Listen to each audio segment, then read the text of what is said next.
Hola siniestros, bienvenidos. Hoy vamos a hablar de mi infancia. No, en serio. Vamos a hablar de cómo surgió todo esto de la subcultura gótica aquí en España. Obviamente yo no soy de Latinoamérica, yo soy española. Tuve la suerte de que cuando surgió toda esta movida, pues yo tenía 6, 7 años. Entonces, hasta los 12, pues como que fue todo esto de la movida madrileña y cómo surgió el tema de la subcultura gótica. Como ya sabéis, yo tuve la suerte de que me criaron unos familiares pues que tenían un estilo de vida más punk, más así alternativo, un carácter más así rebelde y tal. Así que he recopilado información de mi cabeza, de mi propia infancia, para hacer este vídeo y recordar pues todo lo que pasó en aquella época. También os va a servir el vídeo pues para todos aquellos que estáis empezando la subcultura gótica y decís, no, están muy bien los grupos nuevos que salen ahora, pero yo quiero conocer el origen, empaparme de esas canciones que se hicieron tan famosas en la época y que hicieron que se introdujera todo este movimiento aquí en España. Así que vamos a empezar. Pero antes de empezar te recuerdo que te suscribas en el botoncito de aquí abajo y actives las notificaciones para no perderte ningún video. Y también puedes hacerte miembro del canal a partir de 0,99 y disfrutar de contenido exclusivo. Por supuesto, te animo a que me sigas por mis redes sociales y que no te olvides que tengo un canal secundario de cocina y que me haría mucha ilusión que te suscribieras y notaras mis dotes culinarias. Pero bueno, antes de empezar con todas las canciones y grupos que se hicieron famosos en aquella época, hay que explicar un poco algo muy breve, ¿vale? Como sabéis, en España se vivía un régimen. Es que tengo que usar palabras muy así para que YouTube no me malinterprete y no me desmonetice el vídeo.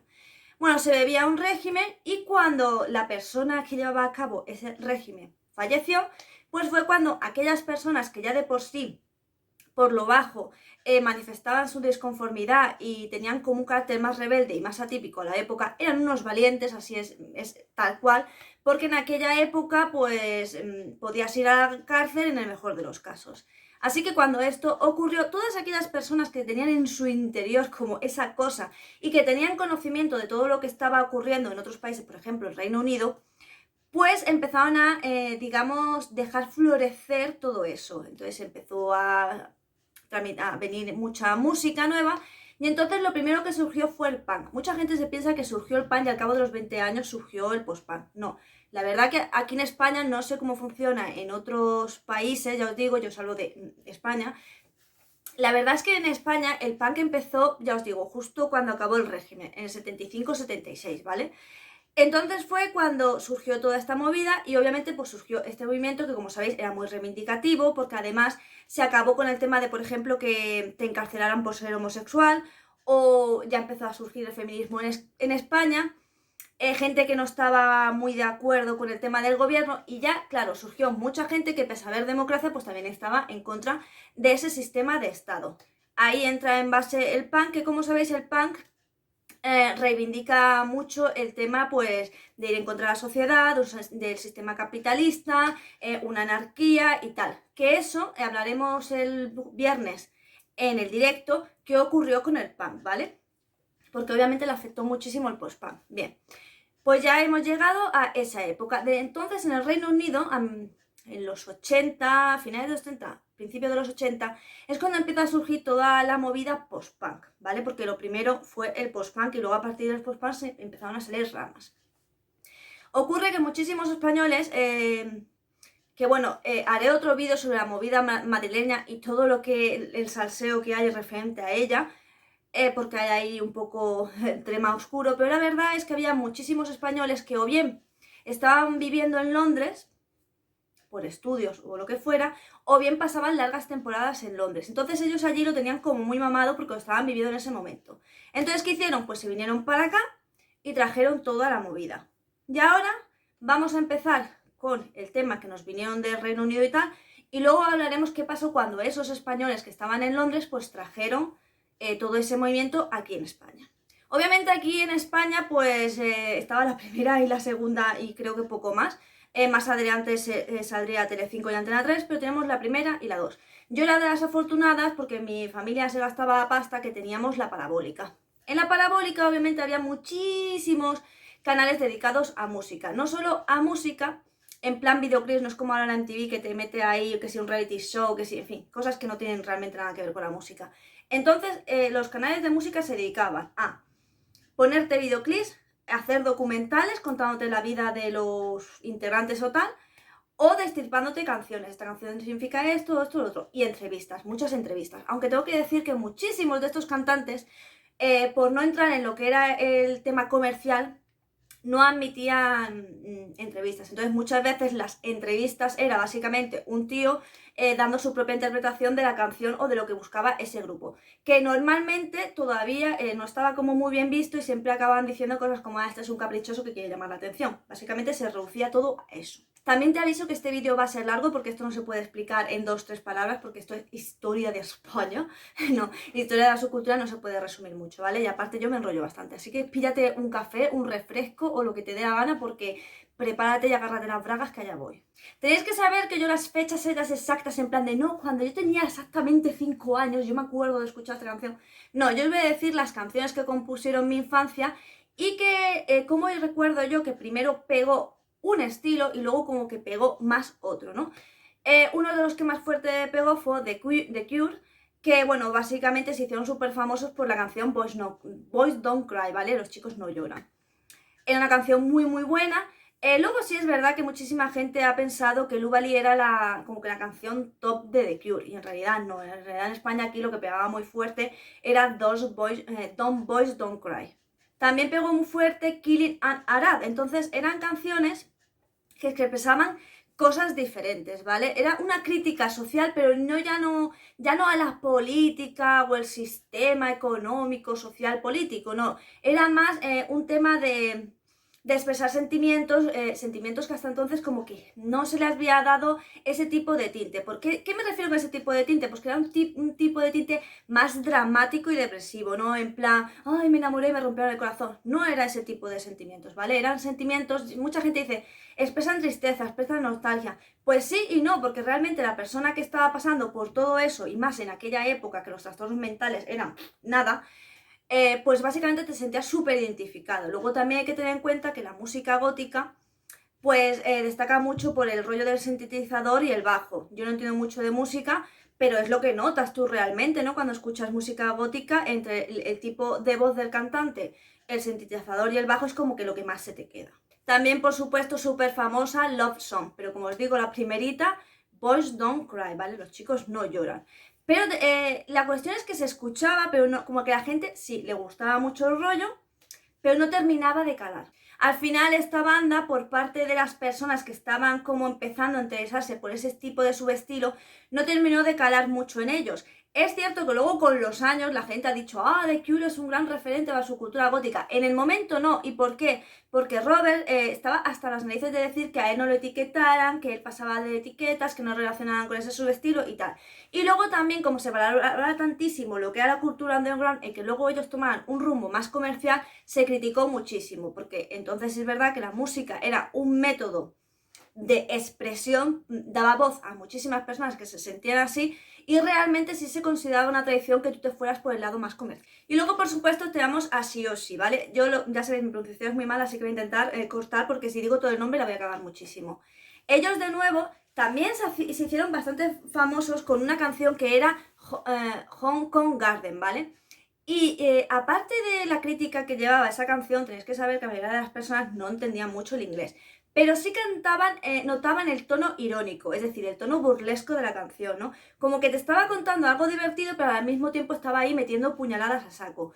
La ironía era algo que le gustaba bastante a este tipo de personas que tenían pues un tipo de carácter más rebelde, ¿no? Más disidente. Y es verdad que ese tipo de canciones, junto con la estética, pues marcaron mucho a las personas, porque era un poco una forma de burlarte de la sociedad, pero encima, ¿sabes? En plan de me estoy riendo en tu puta cara, pero de buen rollo, todo divertido y todo guay. Estas bandas, obviamente, os estoy hablando post-punk, porque estas bandas normalmente no han hecho un solo subestilo, es decir, muchas bandas post-punk hicieron rock gótico, hicieron dark wave, hicieron new wave. Así, ¿sabéis? Que fueron probando con distintos subestilos dentro de lo que era el modo siniestro que tenían sus canciones. Que yo más que siniestro diría que era muy melancólico. Aunque luego habrá una segunda parte, que ahora hablaremos, donde el tinte de las canciones toma otro rumbo. También tenemos a Joy Division. ¿Qué pasó con Joy Division? Bueno, Joy Division en España sobre todo empezó a pegar muy fuerte a partir de que se murió. ¿Por qué? Porque, bueno, digamos que se magnifica mucho a los cantantes pues que han acabado con todo, y más encima el método que él usó, que es que lo han usado un montón de artistas. No sé si es que viene el ADN del artista a acabar con tu vida de esa manera. Pero sí es verdad que pegaba algo, pero había otros grupos que pegaban más fuerte. Pero a partir de la muerte de él se empezaron a hacer un montón de documentales, entrevistas y demás a los integrantes de Joy Division, a los que quedaban. Entonces sí es verdad que por ahí, a partir de salir en muchísimas revistas y darle bastante repercusión, la gente empezó a escuchar mucho su música, y yo tengo que decir que a mí Joy Division particularmente no me gusta, pero no es en plan no me gusta lo de horrible, sino que no me gusta en general. Tiene canciones que obviamente sí me gustan mucho, más que nada porque tengo el cariño de recordarlas de cuando era niña, porque como he dicho muchas veces, a mí la música me salvó en muchos sentidos. Y luego empezaban a surgir este tipo de bandas que más que una canción te contaban una historia. Ya sabéis, tenemos a Bauhaus, que básicamente a partir de la película El Ansia, que El Ansia en los 80 pegó muy muy fuerte porque era algo como más diferente y era un poco crudo, aunque había una crítica social detrás de la película.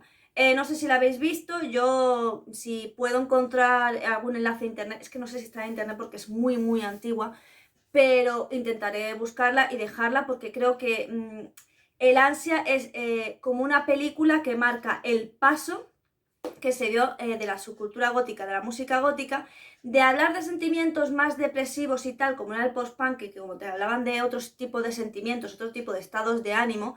Hay varias canciones que hablan de voces en mi cabeza que me dicen qué tal, ¿no? Es todo como relacionado con la depresión, la ansiedad, ¿sabes? Ese tipo de estados de ánimo. Lo explicaban muy bien las canciones, pero ya empezamos con un tipo de música nueva donde te cuento, como te digo, historia. Y esta canción me estoy refiriendo a Bela Lugosi Is Dead, ¿vale? Que es la que formó parte de la banda sonora del Ansia, y además la película en sí yo creo que es como un clásico que tú deberías ver para que veas un poco el tono, ¿vale? De la película y pilles ahí un poco, no solo la película, sino el mensaje que te intenta transmitir la película, que no es solo, ¿cómo lo explico? No es solo una historia así como en plan de vampiros o zombies o tal, sino que tiene un mensaje detrás. Bauhaus, como sabéis, pues tuvo problemas, fue una banda relativamente pues, muy corta, como muchísimas de las bandas de los 80 les pasaba, que o bien se iban porque tenían problemas y montaban otros grupos, o bien ocurría una desgracia. En el caso de Bauhaus, pues fue que Peter, uno de los integrantes, cogía muchísimo, bueno, el vocalista, cogía bastante repercusión, era la cara en muchos de los pósters, y tienes que entender que entonces había como un sentimiento de comunidad de que se tenían que apoyar muchos unos entre otros. Entonces, el ver de repente que uno no solo destacaba, sino que encima se enorgullecía de eso y dejaba totalmente de lado al grupo, pues hizo que una de las veces que Peter se puso malo, pues cogieron ellos, grabaron las voces y pasaron de su cara. De todas maneras, luego algunos integrantes, menos Peter, intentaban formar otro grupo, pero ya era más tirando al pop, porque no sé si os habéis fijado, pero lo que es en los 80 había un pop rock algo oscurillo, pero no dejaba de ser pop rock, y además se nota muchísimo en el que es el tema de los instrumentos. O sea, tú empiezas a escuchar la canción, yo no soy experta en música ni de lejos, pero sí es verdad que notas ese tono popero. De todas maneras, dentro de, por ejemplo, de lo que formaron, que fue Love and Rockers, pues sí que había una canción, So Alive, que pese a que era popera, era un rock popero, pues sí es verdad que seguía teniendo un tono bastante oscurillo, y fue de esas bandas que la gente que estaba, los siniestros, porque entonces en España no eran góticos, eran siniestros. Los siniestros sabían que no tenía mucho que ver con lo que era su rollo, pero al fin de cuentas la aceptaron también porque eran integrantes de Bauhaus, y porque, ya os digo, el tono de la canción y tal, la letra, daba un poco el rollo. Así que la aceptaron, pero sí es verdad que luego sacaron más canciones y ya se separó bastante por el tema de eso, de que era más popero. The Sisters of Mercy, pues súper conocido. De nuevo ellos hay una canción, no sé si es de Corrosión. Las primeras canciones que sacaron fue de Corrosión. No Time, es que me las he apuntado porque es que de verdad pronuncio muy mal. No Time to Cry, Lucrecia My Reflection. Bueno, pues básicamente si te fijas en estas canciones también te habla de una historia, pero al mismo tiempo también te hablan como de un amor un poco retorcido o tóxico, y era algo de lo que en aquella época nadie hablaba. Es más, en la actualidad todo, incluso los amores tóxicos en las canciones te los pintan como súper bonitos y súper ideales, ¿no? Y aquí no, aquí eran súper crudos, pero en plan, había letras que significaban algo así como te amo, pero al mismo tiempo quiero matarte, ¿sabes? O me das la vida, pero al mismo tiempo me la estás quitando, y lo que deseo ya es que termine esta pesadilla, ¿no? Eran cosas Era una forma de expresarse y las letras eran de una forma que realmente sí eran más crudas y más duras. ¿Pero qué ocurría? Pues ocurría que muchísima gente evidentemente se sentía identificada pues justamente con eso, ¿no? Como que el amor no era todo tan bonito y sí, duele, pero merece la pena. No, no, ellos te hablaban claramente de que había veces que el amor era una puta mierda, no merecía la pena y era mejor estar solo, porque a lo mejor era como una pesadilla de la que no podías despertar. Entonces ya os digo, era un rollo, un tipo de melodías y tal muy diferente. Pero ya os digo que en esta segunda parte ya no eran canciones en plan sentimientos, sino que es que eran personas que a lo mejor se leían un libro de H.P. Lovecraft o de mitología y tal, y cogían y con esa historia te hacían una canción súper chula que te hablaba de esa historia. Entonces era, ya os digo, una forma diferente de hacer letras y de hacer música. Y bueno, ya sabéis que estos tuvieron un follón de la leche que yo no os voy a contar porque es que realmente no viene al caso ni interesa. Si lo queréis saber, pues buscar lo que pasó con Sister of Mercy, que ya os digo, era algo muy normal en la época, ¿vale? Ellos intentaban como tener una comunidad, pero siempre había una persona o dos discordantes y al final pues las bandas, aparte de la presión que ellos mismos tuvieran como grupo, pues la presión supongo social y lo que se esperaba de ellos también tiraba mucho de ellos. Así que bueno, la cuestión es que salió The Mission y bueno, también se llama The Mission UQ por el tema de que había otro grupo pues que se llamaba así, me parece que era de jazz o algo así el grupo, entonces para diferenciarlo se puso el UQ. Bueno, el UK, perdón. Y a mí The Mission, pues sí es verdad que es de mis bandas favoritas de aquella época. ¿Por qué? Vamos a resumir básicamente en que todos los que me conocéis de tiempo en el canal sabéis la infancia que he tenido y la adolescencia que he tenido. The Mission tenía un tinte muy dramático en sus canciones y aunque yo era pequeña y no entendía bien las letras, aunque sí es cierto que luego me tragaba 20.000 documentales para enterarme de qué iban las canciones, pues sí es verdad que esa pesadez, porque yo siempre digo, la música gótica es como pesada, ¿no? Como sombría. Y mucha gente se piensa que es que el instrumento va súper lento. No, es la atmósfera que te crea la canción en ti, ¿no? La sensación que te causa la canción, ¿no? Y eran canciones que yo me sentí identificada sin entender muy bien de qué iban, ¿no? Era como... Imaginaos una niña como era yo, súper solitaria, que no le gustaba mucho a la gente, que no confiaba en nadie, que tenía mucho dolor interior acumulado por temas de abandono y de falta de cariño. Yo escuchaba esas canciones y parecía que esas canciones hablaban de mí y me estaban transmitiendo algo que era que yo sentía. Entonces me sentía cómoda con ese tipo de canciones. Por eso, aunque me gustaba House, me gustaba The Cure y demás, Joy Division, ahí, porque Joy Division, al tener el problema de salud que él tenía, pues también a veces era como demasiado depresivo y a veces leía las letras y era como, vale, sé de lo que estás hablando, pero no quiero saberlo, ¿vale? Soy demasiado joven para esto. Y The Mission, al contrario, a mí The Mission, la verdad, me flipaba muchísimo y me gusta un montón.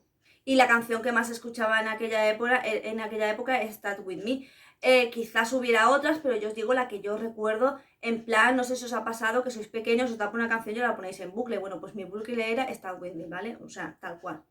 Y siguiendo con la estela de que había gente que se leía un libro y te lo contaba luego pues ahí en una canción, pues tenemos a Fields of the Nephilim, ¿vale? Que básicamente los Nephilim son la unión de un ángel, normalmente un ángel caído porque el ángel, arcángel bueno, no se va a liar con un humano, pero bueno, básicamente un ángel y un humano crean un Nephilim, ¿vale? Y lo mismo, esta banda pues te hablaba de H.P. Lovecraft, te hablaba de mucha mitología, te contaba historias y eso juntado con la estética, pues ya os digo, como que ya estaba el post-punk, ya había estado, ya la empezábamos ya de verdad con la música gótica, ¿vale? Con un tono más siniestro y oscuro. Y hablaba de historias que al fin de cuentas la persona que ya era gótica, ya se estaba leyendo H.P. Lovecraft, ya se estaba leyendo Drácula, ya se estaba leyendo muchísima mitología relacionada con la demonología y demás, pues se sentía súper identificada porque decía, joder, esta canción está hablando de esto que yo me he leído. Entonces, claro, casaba perfectamente con tus gustos. Echo and the Vanishing, lo mismo, era un grupo que pegó súper fuerte, sobre todo con la canción Killing on the Moon, creo que era. También buenísima canción y lo mismo, pero esta también era banda post-punk. Es que os digo, como en España llegó un poco tarde, se juntó, no fue como el Reino Unido, ¿no? Que fue post-punk, luego salió el rock gótico, con el rock gótico salió el dark wave, el new wave y todo esto, ¿no? Sino que en España fue como un popurrí porque, claro, nos llegó todo a la vez debido a que anteriormente no nos había podido llegar nada por la dictadura. Christian Death y Specimen pues fueron más enfocados a lo que era el death rock, de hecho ellos hacían death rock. Y si te fijas un poco en sus videoclips y en las letras las escuchas traducidas te das cuenta que hablan bastante del tema de las guerras. Creo sobre todo que lo que era Christian Death hablaba bastante de la Segunda Guerra Mundial, ¿vale? Era, ya os digo, una crítica satírica, irónica, pero ahí te la dejaba caer. Quizás los disc rockers, dentro de la subcultura no hay un movimiento ni político ni religioso, sí es verdad que los disc rockers están ahí, son un poco más irreverentes, ¿vale? Que un irreverente no tiene por qué ser súper reivindicativo, pero tiene ese carácter que le hace, ¿vale? Salirse un poco de la norma, ser políticamente incorrecto y decir ciertas cosas que ve mal. No es que entrar en el tema político, pero sí hacían una crítica social que ahí la llevas. El disc rock, de todas maneras, no es mi género tampoco musical favorito porque lo considero un poco más fuerte para mí, ¿vale? A mí me gusta una música más tranquila. Tengo mi música para estar relajada, mi música para mientras hago cosas y mi música que me gusta bailar, que haré un vídeo también sobre ese tipo de música porque creo que se habla muy poco, porque mucha gente dice, ¿qué bailan los góticos? Bueno, pues tranquilos que llegará vídeo.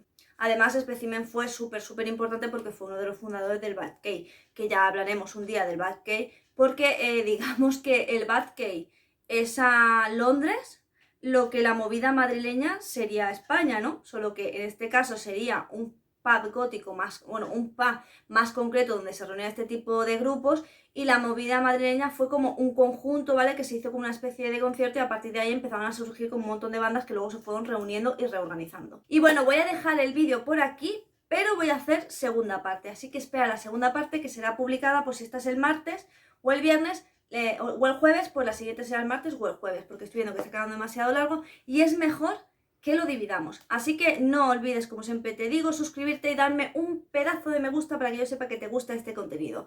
Nos vemos en el próximo vídeo, que será la segunda parte de este, así que me verás exactamente igual. Así que sin nada más que decir, te digo adiós.